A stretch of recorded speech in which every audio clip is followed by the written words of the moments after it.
याद है आपको मैच प्रीव्यू में एक बात कही थी कि it will be very difficult for the South African inexperienced batter to survive against those three monsters. और उसके साथ साथ एक और बात भी कही थी कि साउथ अफ्रीका के पास सिर्फ और सिर्फ दो एक्सपीरियंस बैट्समैन हैं, Temba Bavuma and Aiden Markram. And जब टाइम आया, जब टीम को जरूरत थी against the all odds, against those three elite class bowlers, जहां पे 282 रन्स का बड़ा टोटल चेस करना था, वो दोनों आते हैं और अपना हाथ ऊपर करते हैं एंड कहते हैं this is how we do it, this is how we lead the team, and they build up a partnership, they build up an unbeaten partnership of around 150 runs, and this my friend is history. This my friend will take South Africa to a trophy which they have dreamt of for many years. बहुत करीब है south Africa, is on a verge of a win after 21 semi-finals, 4 finals without making it to a trophy. Now South Africa is very very near for their first title after 1998. So भाई यहाँ पे जो partnership लगाई है Aiden Markram और Temba Bavuma ने, उसको salute करने का दिल चाहता है, क्योंकि ये पार्टनरशिप ने साउथ अफ्रीका की तकदीर बदल दी है। कल के दिन बात हुई थी कि मैच जो है इंटरेस्टिंग होने वाला है काफी ज्यादा, क्योंकि धूप निकलेगी और जैसे ही धूप निकली आपने देखा बैटिंग कितनी आसान हो गई। एक्चुअली में होता ही है कि जब धूप निकलती है तो ये जो विकेट्स होती हैं इन पे मॉइस्चर होता है, और जब धूप निकलती है तो ये मॉइस्चर जो होता है वो ड्राई अप हो जाता है, एंड जैसे ही मॉइस्चर सोक अप होता है तो ग्रास की जो डेंसिटी होती है वो basically on the lower side चली जाती है, एंड फिर ऑफ द विकेट कुछ नहीं होने लगता। फिर जो है बैट्समैन अगर आउट होता है तो अपनी गलतियों से आउट होता है, बैट्समैन अगर आउट होता है तो बॉलर की बहुत शानदार चीजों से आउट होता है, वरना ऑफ द विकेट कुछ खास होता नहीं है। एंड हमने आज देखा जितनी भी डिसमिसल्स है अपार्ट फ्रॉम नेथन लाइन जो कि कगिसो रबाडा ने की, सारी की सारी ऐसी डिसमिसल्स थी जो कि बैट्समैन ने अपनी गलतियों की वजह से की हैं। आप रायन रिगल्टन की विकेट देख लें, आप व्यान मुल्डर की विकेट देख लें, भले आप मिच स्टार्क की विकेट देख लें, सो वो सारी ऐसी विकेट्स थी जो कि बैट्समैन की गलतियों की वजह से आई है। रायन रिगल्टन ने एक ऐसा शॉट मारा जो कि बनता नहीं था उस मोमेंट पे, एंड ये होता है जब आप बहुत सारी वाइड बॉल क्रिकेट खेल के आते हो, बहुत सारी टी20 क्रिकेट खेल के आते हो, आप वहां पे स्कोरिंग के लिए देख रहे होते हो, एंड जैसे ही आपको एक स्कोरिंग अपॉर्चुनिटी मिलती है आप अपने हैंड्स थ्रो करते हो। लेकिन ये ऐसी कंडीशंस नहीं है जहां पे आप बगैर सेट हुए अपने हैंड्स थ्रो करके आप खुली ड्राइव मार पाओ। यहाँ पे मिचेल स्टार्क ने दोनों इनिंग्स में रायन रिगल्टन को सेम तरीके से आउट किया, एंड मैं तभी कहता हूं कि एक्सपीरियंस मैटर। अगेन उसने एक्सप्लॉइट किया, उसको पता है कि कितनी वाइड बॉल क्रिकेट, कितनी फ्रेंचाइज क्रिकेट खेल के आ रहा है रायन रिगल्टन, उसके माइंड में है कि मैंने स्कोर करना है, एंड उसने उसी लेंथ उसी लाइन पे उसको खिलाया एंड वहां से उसके निक लगवाए, जो कि शानदार थिंकिंग थी मिचेल स्टार्क की जानिब से। अगेन एक अर्ली विकेट दिलवाने में कामयाब हुए थे, लेकिन अगेन व्यान मुल्डर की अगर मैं बात करूं एंड मार्करम की बात करूं, so they build up a good partnership. Again Wiaan Mulder एक सॉफ्ट डिसमिसल कहूंगा कि अर्ली चले गए, कमिट कर गए शॉट पे, या बॉल थोड़ा सा फंस गया विकेट में, आई डोंट नो, बॉल फंसने का तो शायद सवाल नहीं था, शायद अर्ली कमिट कर गए विकेट थ्रू की। खैर it was a very soft dismissal. अगर व्यान खेलता वहां पे सो साउथ अफ्रीका मैच में हावी हो जाता, लेकिन उस वक्त एक विंडो खुल गई थी वहां पे ऑस्ट्रेलिया के लिए। एंड देन मैंने अगेन आपको ये बात कही थी कि अगर कोई टीम कैचेस छोड़ेगी, specially on a track which was available on the day 3 which had nothing for the bowlers, अगर वहां पे आपका फास्ट बॉलर विकेट निकालता है, अगेन कैप्टनसी को क्रेडिट जाता है जिस तरीके की फील्ड प्लेसमेंट वहां पे की थी। बवुमा नए नए आए थे एंड उन पे अटैक करने के लिए उन्होंने स्लिप को थोड़ा सा ऊपर कर लिया था, शॉर्ट मिड विकेट लेके आ गए थे, शॉर्ट लेग लेके आ गए थे, एंड वहां पे वो पेड ऑफ कर गया था। वो कैच बड़ा तेज आया एंड स्टीवन स्मिथ ने बहुत बड़ी गलती कर दी कैच छोड़ के, क्योंकि Bavuma at that time was on 0 और बवुमा का कैच छोड़ा एंड वहां से ये पार्टनरशिप लगी है। एंड एक चांस फिर उसके बाद साउथ अफ्रीका ने नहीं दिया है ऑस्ट्रेलिया को। इतनी डोमिनेंट बैटिंग की है दोनों ने, इतनी शानदार बैटिंग की है दोनों ने।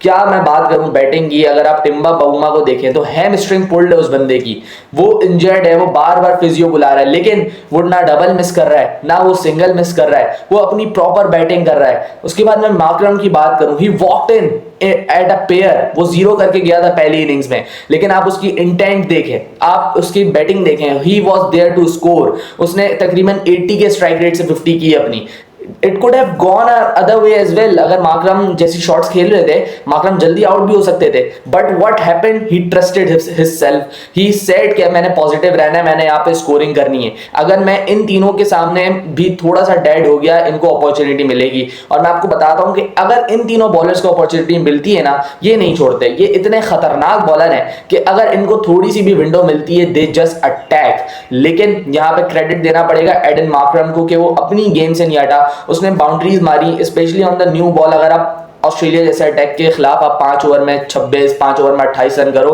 वाइल चीजिंग 282, तो एक स्ट्रॉन्ग स्टेटमेंट आप बनाते हो। और ऑस्ट्रेलिया के लिए बैड लक था कि आज के दिन जब वो चेस करवा रहे थे तो इतना ब्राइट सनशाइन निकल गया कि उनके लिए बॉलिंग बहुत मुश्किल हो गई उधर। खैर, इट वॉजंट एन एक्सक्यूज या इट वॉजंट अ थिंग जिससे हम लोग साउथ अफ्रीका की ब्रिलियंस इन द बैटिंग छुपा पाए। आपने देखा मिचेल स्टार्क ने भी बड़ी आसानी से रन किए पहले सेशन में। The day didn't started as South Africa wanted to, लेकिन फिर उसके बाद जब बैटिंग पे आए तो बड़ी पॉजिटिव अप्रोच के साथ मैं अगेन ये कहूंगा एडन मार्करम को क्रेडिट जाता है जिस तरीके से उन्होंने लीड किया फ्रॉम फ्रंट। ऑब्वियसली एक सीनियर प्लेयर की जिम्मेदारी होती है कि अपने साथ यंगस्टर्स को लेके चलें, और दोनों सीनियर्स ने ये प्रूव किया। टिम्बा एंड एडन मार्करम दोनों ने जो पार्टनरशिप लगाई है, आई गेस दिस पार्टनरशिप, अगर साउथ अफ्रीका मैच जीता है तो उनकी हिस्ट्री की सबसे जबरदस्त पार्टनरशिप होगी। फिर वो भूल जाए हाशिम आमला और एबी डिविलियर्स वाली पार्टनरशिप या कोई ग्रेम स्मिथ वाली पार्टनरशिप, फिर ये सबसे बड़ी पार्टनरशिप होगी मेरे लिए, क्योंकि ये जो पार्टनरशिप है इसने आपको ऐसी ग्लोरी की तरफ पुश किया है जो शायद साउथ अफ्रीका ड्रीम करता था, जो शायद साउथ अफ्रीकन फैंस सिर्फ सोचते थे।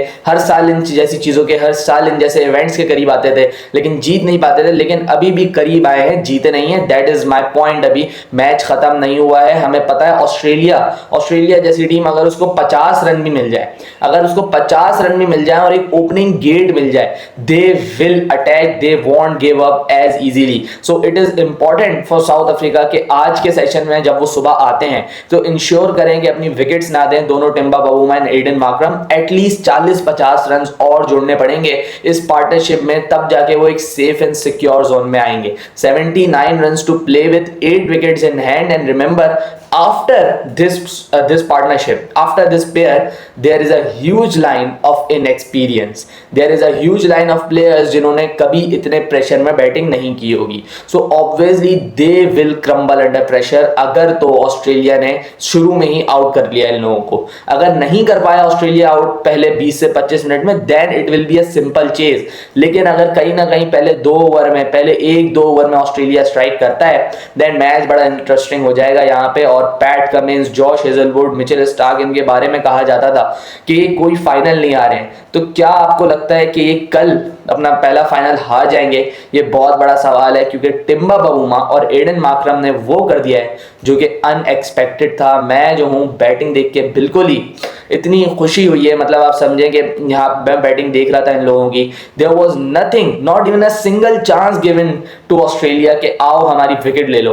After the drop from Steven Smith कुछ नहीं हुआ, and Pat Cummins tried everything. Travis Head को लेके आया, वेबस्टर को लेके आया, उसके बाद नेथन लायन से बॉलिंग कराई, everything which he have in his armoury he tried. उसने हर चीज करके देख ली, लेकिन ये दोनों नौजवान, ये दोनों प्लेयर्स अपने टीम के लिए डटे रहे। And what an partnership, what I stand, I am just in awe, I am just really happy for team South Africa and their fans, क्योंकि जो पिछले साल काम छोड़ा था, जो 2023 में काम छोड़ा था, वो शायद आज के दिन पूरा हो जाए। आज के दिन साउथ अफ्रीका हमें एज अ विनर मिल जाए। एंड टिम्बा बवुमा जो अभी तक एक टेस्ट मैच भी नहीं हारा है, वो अपनी जिंदगी का मोस्ट इंपॉर्टेंट टेस्ट मैच जीत सकता है आज के दिन। सो आज का दिन बड़ा इंपॉर्टेंट होने वाला है। आज का दिन होगा तो छोटा, लेकिन एक हिस्टोरिक दिन होगा जहां पे हमें एक ऐसा विनर मिल सकता है जिसको हम लोग सब चाहते थे कि ये टीम ट्रॉफी लिफ्ट करे। 2021 में भी हमारा एक ऐसा ही विनर आया था, न्यूजीलैंड, जिसको हम लोग सब चाहते हैं कि वो भी ट्रॉफी लिफ्ट करें।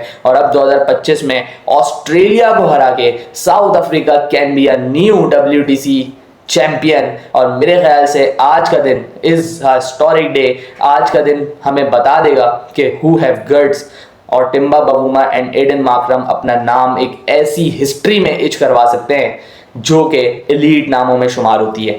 आई गेस आज के दिन देखना बहुत ज़्यादा ज़रूरी है। 79 रन है, तकरीबन 2 घंटे का खेल होगा, लेकिन वो 2 घंटे का खेल बहुत हाईली एंटिसिपेटेड है, हर कोई वेट कर रहा है। सो मैं उम्मीद करता हूँ कि आप मैच भी देखेंगे एंड मैच के बाद हमारा गेम पोस्ट व्यू भी देखेंगे। मिलते हैं एक विनर के साथ, मिलते हैं probably and hopefully south African winner के साथ। जब तक के लिए अपना ख्याल रखिएगा। अल्लाह हाफिज़।